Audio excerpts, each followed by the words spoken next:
Assalamualaikum warahmatullahi wabarakatuh buat teman-teman semua ya. Kembali lagi dalam konten saya membahas tentang kesehatan asam lambung, khususnya apakah itu organik, apakah itu fungsional, dan kemudian kecemasan ataupun anxiety disorder, atau biasa yang kita sebutlah panic attack ya, serangan panik. Oke, kali ini saya akan sharing ke teman-teman semua bagaimana sensasi-sensasi yang saya rasa dulu ketika masih awal-awal saya terkena serangan kecemasan ya, serangan kecemasan. Sering pengalaman pada saat itu saya melakukan pemberangkatan ya dari tempat saya mau ke luar kota gitu. Tapi sebelum berangkat saya nongkrong bareng teman dulu, nggak sempat tidur lama. Saya nongkrongnya itu sekitar sampai jam 3 subuh. Pada saat itu saya nongkrong sampai jam 3 subuh. Kondisi perut di malamnya untuk makan malamnya saya nggak sempat makan. Saya hanya makan kayak cemilan-cemilan gitu, snack gitu, masuk nasi enggak. Kemudian begadang sampai jam 3 subuh. Hanya sempat tertidur itu sekitar 1,5 jam, jam 3:30, 3:30 gitu ya, saya tertidur. Kemudian saya harus melakukan penerbangan, itu berangkat pesawat jam 6 pagi ya, pesawat jam 6 pagi. Kemudian ketika saya masuk dalam pesawat, saya mulai merasakan sensasi itu ya, sensasi tidak nyaman, mulai kepada jantung yang berdebar, kemudian kepada kaki tangan mulai dingin. Itu awal mula saya serangan cemas itu ya. Tapi di situ, posisi itu saya belum merasakan kalau saya itu lagi serangan cemas. Saya masih belum tahu kalau itu kecemasan. Sensasi itu muncul mulai dari awalnya itu dada berdebar, jantung berdebar.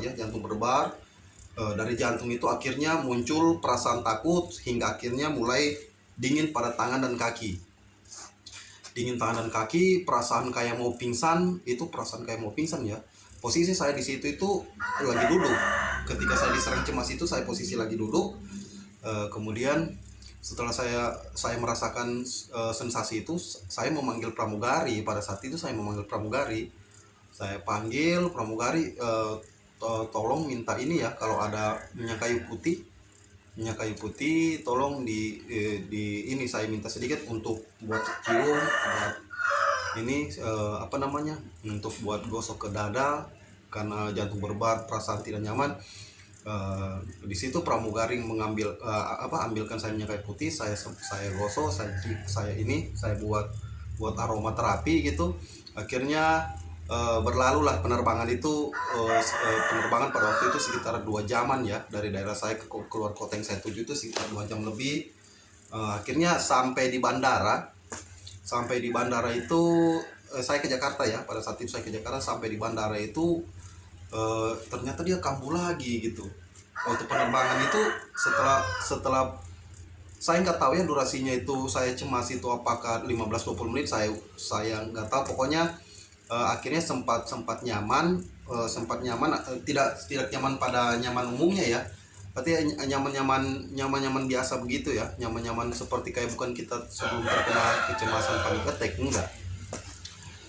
Setelah saya sampai di bandara, saya diserang kecemasan itu lagi, rasa yang sama, rasa yang berdebar-debar, jantung berdebar kencang, dingin, lemas. Akhirnya saya di situ langsung mencari tempat duduk.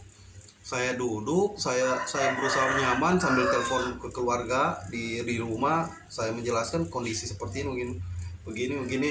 Mungkin disampaikan lah pada saat itu yang saya disampaikan orang tua pada saat itu nggak apa-apa, kemungkinan itu karena belum makan. Ditanya sudah makan, saya bilang belum sempat makan. Mungkin itu pengaruh di lambungnya karena belum terisi makanan, akhirnya menimbulkan sensasi seperti itu ya. Oke, saya ketika sampai, saya di situ sampai di Jakarta pada saat itu saya melanjutkan perjalanan lagi. Saya berangkat ke Bandung karena kota tujuan saya memang Bandung.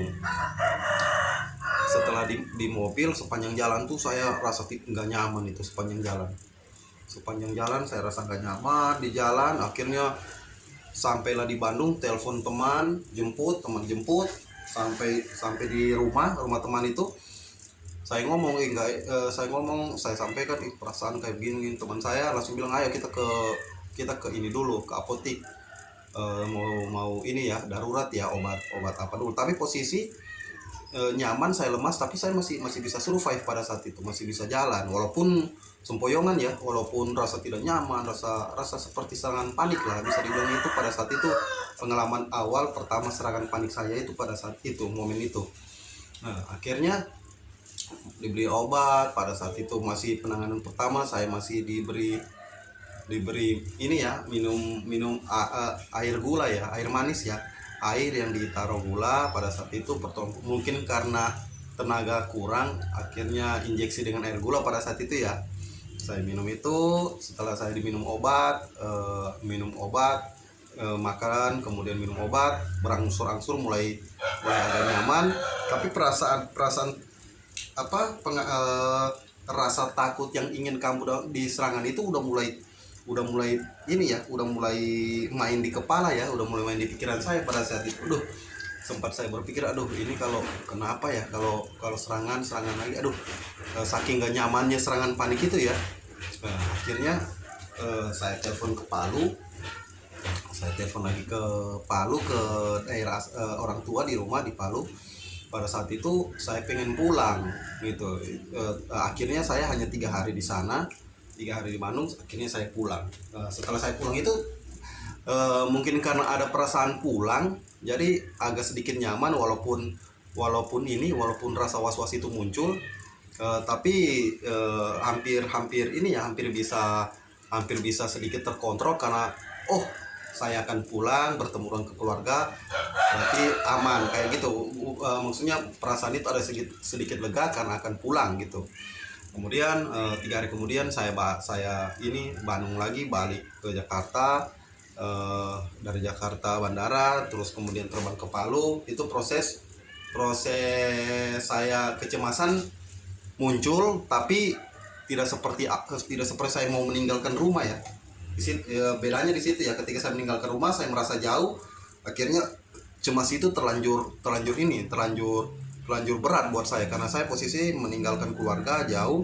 Akhirnya rasa was-was itu lebih besar. Kemudian ketika balik pulang itu beda, walaupun ada tapi itu beda. Ketika sampai di rumah saya mulai sharing, saya merasakan begini, saya merasakan begini. Nah, itu mulai agak lega, tapi untuk sensasi masih tetap muncul. Kemudian merasa nyaman karena sudah kita di lingkungan rumah. Di situ saya rehat, kemudian saya rehat dan di beberapa bulan kemudian saya mulai agak enakan, sembuh. Bukan dibilang sembuh juga, sudah mulai lumayan agak enakan, bisa beraktivitas, bisa keluar, yang akhirnya beberapa bulan kemudian mengakibatkan saya lagi karena ada beberapa situasi dan kondisi, akhirnya sensasi itu balik lagi.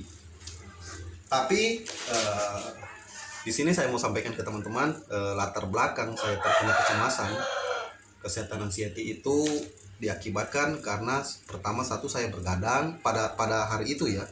Pada hari itu saya begadang, tidurnya kurang hanya sejam tidur.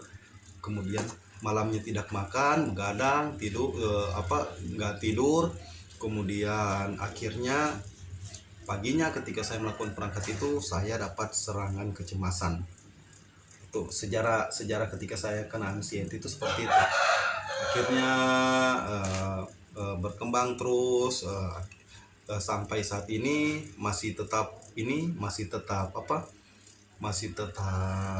merasakan seperti itu. Cuma alhamdulillah sudah hampir bisa mengontrol, sudah tidak terlanjur begitu mengganggu, aktivitas sudah bisa dilakukan di rumah, di luar rumah. Nah, sudah hampir normal ya untuk aktivitas. Kalau untuk pola makan saya tetap menjaga pola makan, karena ketika saya tidak menjaga pola makan itu kemudian bisa saja akan kembali lagi merasakan sensasi ya tentunya, tapi sensasi itu kalau untuk kecemasan panic attack-nya sepertinya tidak sampai seperti kayak dulu, karena sudah hampir lumayan bisa kita kontrol. Yang repotnya ketika sensasi yang disebabkan oleh lambung ya, dispepsia, seperti kayak jantung berdebar, lemas, kan itu semua dari lambung. Ketika kita tidak jaga makanan, kita tidak jaga lambung kita, makanan apa yang wajar harus kita makan, kemudian sensasi lambung muncul, tentunya itu akan bikin repot. Seperti itu. Repotnya ya karena sensasi dari lambung itu sendiri, kan kita tahu sendiri, debar-debar sesak itu dari lambung, kecapean, ngos-ngosan, nggak bisa bergerak banyak, jalan jarak dekat aja udah sesak, itu semua karena disebabkan oleh dari dispepsia dari lambung. Eh, Kenapa tapi sebelum kita mengkambing hitamkan lambung, coba kita cek dulu yang berhubungan dengan sesak napas itu kan organ paru, kemudian jantung. Coba kita cek dulu EKG, kita cek dulu paru lewat ronsen atau periksa ke dokter ya boleh. Apakah ketika dokter bilang paru dan jantung semuanya aman dalam kondisi normal, tapi ternyata kita setelah dokter bilang semua kondisi normal, itu yakinkan saja pada diri bahwa itu normal.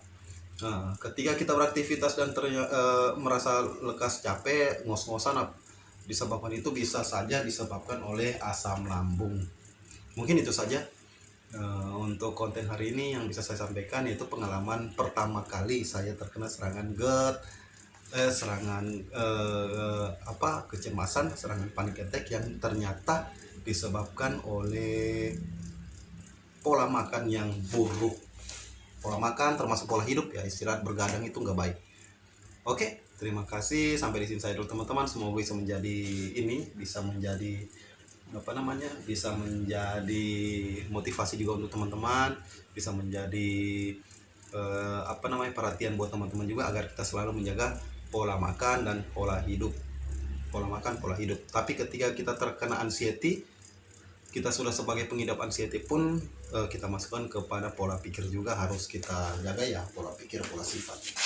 Oke, seperti itu saja teman-teman. Terima kasih sudah nonton kontennya. Sampai di sini saja dulu, nanti kita akan lanjut di part berikut ya. Terima kasih. Assalamualaikum warahmatullahi wabarakatuh.